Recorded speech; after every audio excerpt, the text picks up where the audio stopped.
আসসালামু আলাইকুম। সবাইকে রাহিস ক্রিয়েশন অ্যান্ড ব্লগসে স্বাগত। আশা করছি সবাই ভালো আছেন। আলহামদুলিল্লাহ আমিও ভালো আছি। শীতে হাঁসের মাংস খুবই মজা লাগে সবার, তাই না? কম বেশি সবাই আমরা শীতে হাঁসের মাংস খেতে ভালোবাসি। সেজন্য আজকে আপনাদের সাথে আমি শেয়ার করব রাজহাঁসের মাংস রেসিপি। প্রথমে আমি কড়াইতে সরিষার তেল গরম করতে দিয়েছি। সরিষার তেল যখন গরম হয়ে গিয়েছে সেখানে দিয়ে দিয়েছি এলাচ, দারচিনি এবং লং। সেগুলো থেকে যখন খুব সুন্দর স্মেল বের হয়েছে তখন এখানে দিয়ে দিয়েছি পেঁয়াজ কুচি এবং টমেটো কুচি।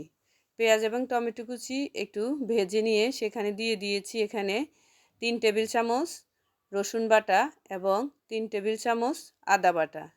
সেগুলো ভালোভাবে কষিয়ে নিয়েছি যাতে কাঁচা স্মেলটা চলে যায়।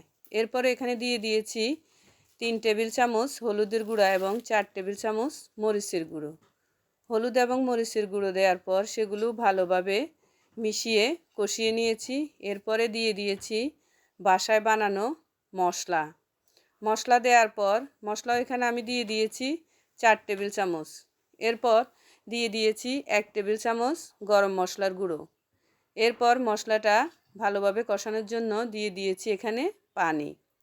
পানি দেওয়ার পর মশলাটা যখন তেল ছেড়ে দিয়েছে তখন সেখানে দিয়ে দিয়েছি আগে থেকেই কেটে রাখা সেই রাজহাঁসের মাংস। রাজহাঁসের মাংসটা দেওয়ার পর সেটা ভালোভাবে নেড়ে নিচ্ছি। আগেই বলছি মশলাটা যাতে তলানি না লাগে সেদিকে আমাদের অবশ্যই খেয়াল রাখতে হবে, কারণ মশলা যদি তলায় লেগে যায় পাতিলের তাহলে সেই মাংসটার স্মেল ভালো হবে না এবং এর টেস্টও নষ্ট হয়ে যাবে। এভাবে ভালোভাবে নাড়ার পর ঢেকে দিয়েছিলাম। 5 মিনিট পর দেখুন অনেকটা পানি ছেড়ে দিয়েছে। সেই পানিতে এখন মাংসটা ভালোভাবে কষিয়ে নিচ্ছি।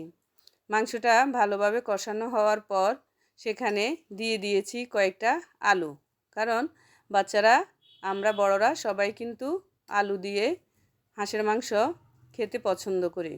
সেজন্য ওই পাতিলে আর মাংস ঝোল আলু দিয়ে রান্না করা হলে সেখানে পাতিলটাতে একটু ছোট হয়ে যায়, সেজন্য পাতিলটা চেঞ্জ করে দিয়েছি। এরপর বড় একটা হাঁড়িতে সেই মাংস ঢেলে সেখানে পরিমাণ মতো পানি দিয়ে মাংসটা ভালোভাবে আবারও সিদ্ধ করে নিচ্ছি। মাংস ভালোভাবে সিদ্ধ হয়ে গিয়েছে, রান্না আমাদের প্রায় কমপ্লিট। এরই ফাঁকে দিয়ে দিয়েছিলাম একটু জায়ফলের গুঁড়ো, সেটা ভিডিও করা হয় নাই। এরপর মাংস যখন ভালোভাবে সিদ্ধ হয়ে গেছে সেটা নামিয়ে নিয়েছি। যদি আমার রান্না আপনাদের ভালো লাগে তাহলে প্লিজ আমার চ্যানেলটি সাবস্ক্রাইব করবেন এবং ফেসবুক থেকে দেখে থাকলে আমাদের পেজে একটা লাইক, ফলো এবং শেয়ার দিয়ে রাখবেন। আপনারাও এভাবে হাঁসের মাংস ট্রাই করতে পারবেন। আশা করি ভালো লাগবে, খারাপ লাগবে না। সবাই আমাদের সাথেই থাকবেন। আজকে রান্না এই পর্যন্তই। সবাই ভালো থাকবেন। আল্লাহ হাফেজ।